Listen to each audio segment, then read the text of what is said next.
For those of us who do speak English, thank you everyone for coming.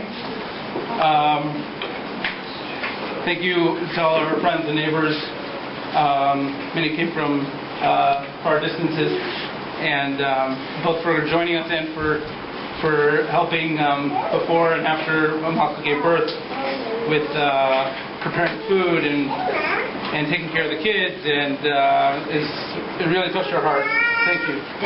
And Donnie, over here. Over here, Donnie.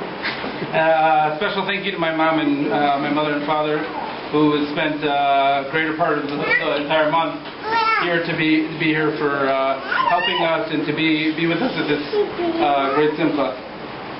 They left behind their lives and their other grandchildren, to help us out. And finally, most importantly, we'd like to thank HaKadosh Baruch Hu for giving us yet another reason to clearly say with praise, Hodu L'Hashem Kito Kilam Chasto. Our new daughter's name is Hallel Gila, and we thought we'd share with you what these two names mean to us. I'm going to start with her second name, Gila.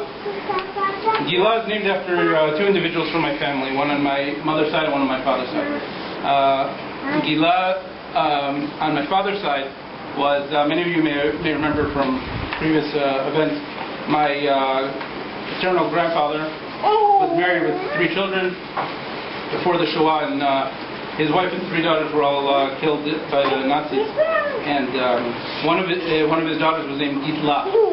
Gitla doesn't mean Gila, but it's close enough as far as the sound that we hope that naming our daughter Gila will be an aliyah to her neshama.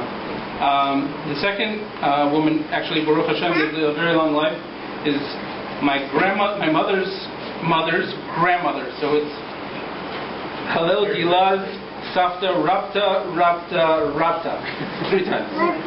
And she's her name wasn't Gila, of course, because she was living in Poland, but her name was Zelda, which means happiness, and thankfully my Bubby understood that we weren't going to name our daughter Zelda, so Gila works for that, and we hope that it should be an aliyah to Shema for her.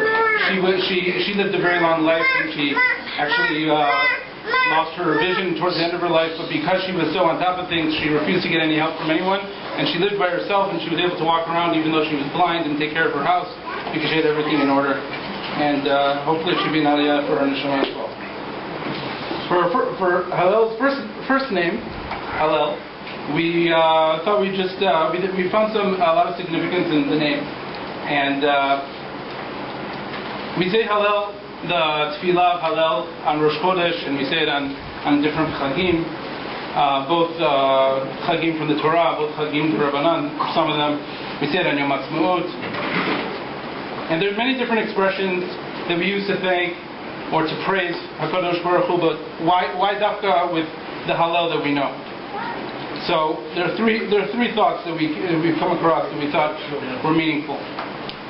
First one is sort of a halachic reference that when saying B'tein Talu Matar, when we were starting the winter season here in Eretz Yisrael, we start the tefillah B'tein Talu Matar. Please give us rain. If there's a great city full of Jews in Chutz La'aretz and they are in a drought and they really need the rain, it is forbidden for them to pray B'tein Talu Matar Libracha unless it corresponds to the winter of Eretz Yisrael.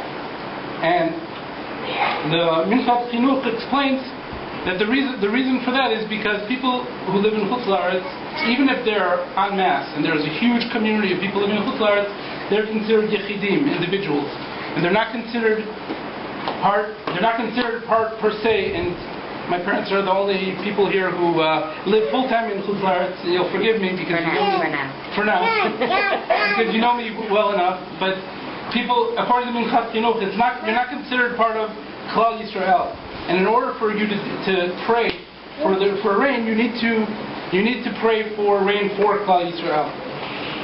And Klal Yisrael is in Eretz Yisrael, even if they're in the minority, even if it's only 1 million Jews living in Eretz Yisrael, that is Klal Yisrael. And Rosh Hashanah actually explains the same applies to Hallel. And we see the same discrepancy between Purim and Chanukah, that Chanukah happened in Eretz Yisrael, Purim didn't, and that's why we don't say Hallel. It's one of the reasons we don't say Hallel on Purim, but we do on Chanukah. Second thing that is interesting is during the Seder we say Hallel. Besides saying it in the Beit Knesset, we also say it at home during the Seder Pesach. And it's interesting that we split it up. The first part is said at the end of Magid, and the second part is said after we finish eating. So Rav Soloveitchik explains an interesting idea. That he says the reason we split it up is the first two parakim of Hallel is just pure shevach ve'hoda'at l'Hashem. We're just pouring our heart out. Hashem, you're so wonderful. You're so great. You brought us so many wonderful things. And there's no ulterior motives. You're not looking for any benefit. You're not requesting anything. You're not demanding anything. You're not asking for anything. You're only saying, God is great. In Hebrew, it sounds much better than Arabic. And finally, the third thing that we found interesting, and this is a thought by Tzvi Yehuda, that on Hallel, which we say when we're at a point of joy, of Gila, and of Simchat, towards the end of Hallel, the tone seems to change a little. And the change seems matim now for the Yamim Noraim. We say, Ana Hashem Oshiana, Hashem, save us, bring us salvation, and now we're requesting. And now that we're requesting, it sounds like we're doing tshuva, we're returning to our roots. Where did this come about? Why all of a sudden, after being on such a high of simcha, of hoda'ah, are we all of a sudden asking for forgiveness? And so what Rav Tzvi Yehuda suggests is that it is dafka, this simcha and this sheva that we're calling out to God, that we're inspired automatically, and it happens intuitively by yourself. You're saying Hashem is so great. Wait a second. If Hashem wants, am I doing what Hashem wants me to be doing? Am I complete in my avodah Hashem? And then we automatically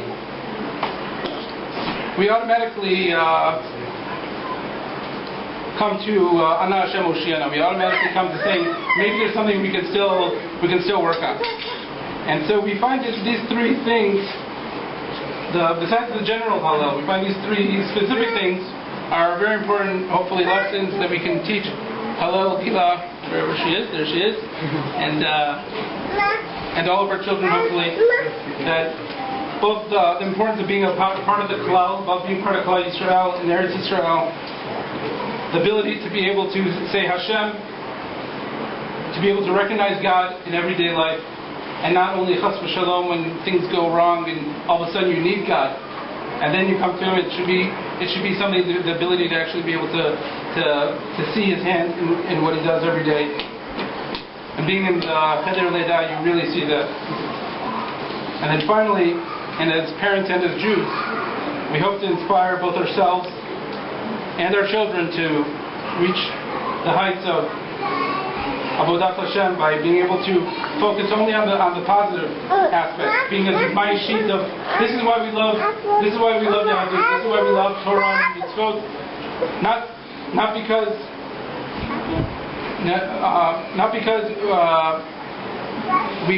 because we're scared of the Yamim Noraim, not because we're scared of Onish, but because we love it genuinely, and then we will come on our own to try to work on our character flaws, whether it's something to do with mitzvot or whether it's to do with everyday life.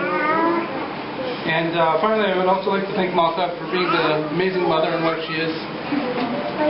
She, with each child, it increases more and more. Of course, it's how much she has to put up with. And I love you so much, Malka. And with that, we can really sing Zeh Yom Asa Hashem Nagila V'Nismacha Bo. Thank you for coming. Enjoy the food.